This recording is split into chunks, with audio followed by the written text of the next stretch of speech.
Hello everybody, welcome back to our channel. In this episode we're going to be solving a Physics 7C practice problem on the topic of quantum mechanics. As usual, if you're finding this content helpful, please make sure to leave a like and subscribe, it really helps our channel. So this is the first problem that we're going to do on quantum mechanics, and here it goes. An electron confined to move in a one-dimensional region of length 2 nanometers behaves like a standing wave on a string. That is, its wave function is analogous to the displacement of a vibrating string with a fundamental wavelength of 2L. The first excited state with a wavelength L, and the second excited state with a wavelength of 2L divided by 3, etc. So part A is draw the wave function of the three lowest states on the diagram at the right. And then the second part is for each of these three lowest states, determine the momentum, the kinetic energy, using the Broglie relation. Okay, so as you can see, I have everything written down over here. So I have my length of the box, and they are telling us that it behaves like a fixed standing wave. Guitar strings behave like fixed. And if you don't completely believe that it's fixed, if you don't remember the guitar string scenario, they are actually even giving you the first three lambdas. So these correspond to the first, to the fundamental state, and then the first excited state. Now I know that these are harmonics, but when you're doing quantum particles, usually how we call them is not harmonics. We call them the fundamental state, or like the base state, so like some base, and then the second harmonic would be the first excited state, and then this would be the second excited state, and so on. So this is basically it. So this first part of the quiz or final exam problem, I think it is just basically see if you remember your standing waves for the close scenario. So I'm just gonna go ahead, and since I have them over here because I just answered some videos, I just did some videos for standing waves, I'm just gonna put them here. If you're unsure as to how to get this, I feel like you should go back in time and go watch some standing waves videos. But because I'm assuming that you're following the course with me, or that if you're not, because you don't need to, then I'm not gonna go ahead and redo the summary of these three.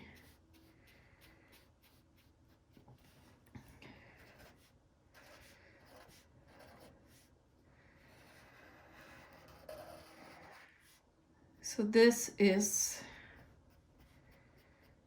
part A of the quiz. Over here, nothing really new. And let's see. So this lambda 1 is equal, this was information given on the quiz, so even if you completely forgot, they're giving it to you. So lambda 1 is 2 times 2 nanometers is equal to 4 nanometers. Lambda 2 is equal to just L, so 2 nanometers.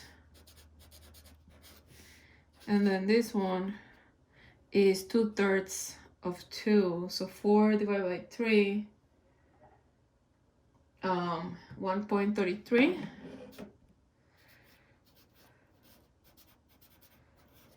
nanometers.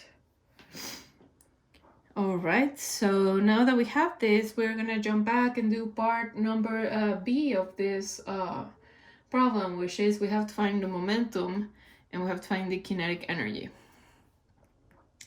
So in this case, these are the equations that you guys learned for momentum and for energy of quantum particles. And these are the Planck's constant and also the mass of an electron, which I'm going to need over here. So basically, honestly, all we have to do is just substitute this a bunch of times.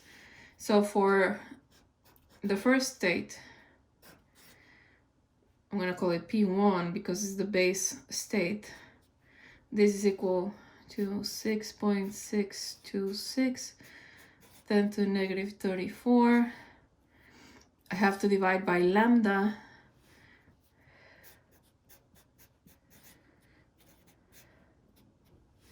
So P1, 6.626 times 10 to the negative 34 divided by 4 times 10 to the negative 9.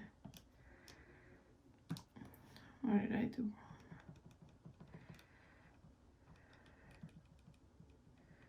Oh.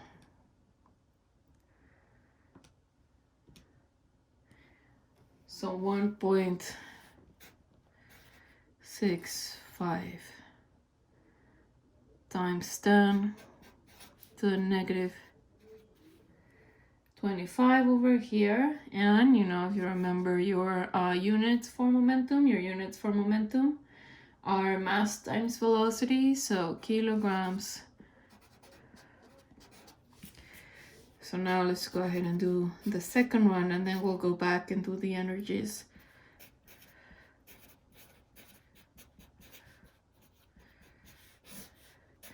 But now I'm gonna use 2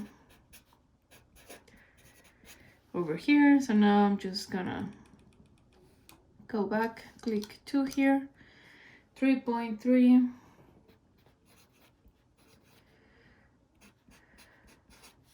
Negative 25 units of momentum.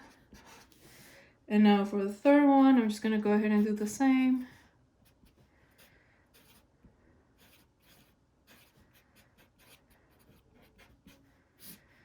But now I'm gonna do it with 1.33.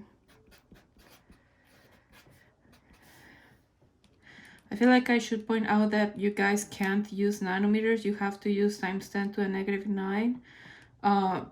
Because if you use, this is joules. So because of that, you have to use standard units all the way.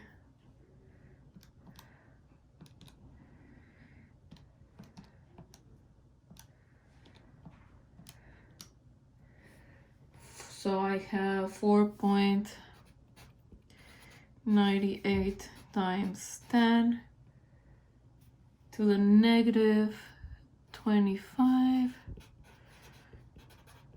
meters per second. Okay, so now that we have this, what we have to do is use the second equation, which is the energy for each of the states is momentum squared divided by 2m. So let's just go ahead and do that. In this case, we don't have any potential energy, so all of this energy is kinetic. So this is 1.65 times 10 to the negative 25 squared divided by 2 times 9.11 times 10 to the negative 31. The second one is this number, 3.25, 2 times, oh, this is squared, 9.11 times 10 to the negative 31. And then the third one, 4.98 times 10 negative 25 squared divided by 2 times. All right, so let's just go ahead and get that real fast. 1.65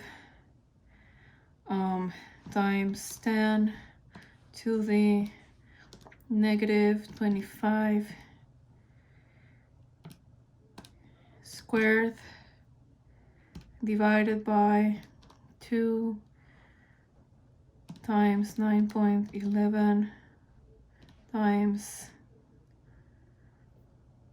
10 to the negative 31. So 1.49. So 1.50 pretty much times 10 to the negative 20, and then your energy is in joules. So let's just go ahead and do the second one. The second one is 3.31. And then we go ahead and divide this, and we get 6.01 times 10 to the negative 20. So we go back to the third one, and the third one is 4.98. Then we divide 1.36 times 10 negative 19 joules. So this is our answer. So this was answer for part A, and then these 6 numbers were the answer for part B. So basically this is a little bit of a jump from the previous topic, standing waves, to the new topic, which is quantum particles. The confined electron, or a confined quantum particle in general, is always going to behave like a fixed standing wave. And also these 2 equations you guys got from lecture NDL, so I just put them there because you guys should have them at this point during the quarter. So if you guys have any questions, please make sure to leave a comment. I do read them. If you find these videos useful, please make sure to leave a like and subscribe. It really helps our channel. I'll see you guys on the next video.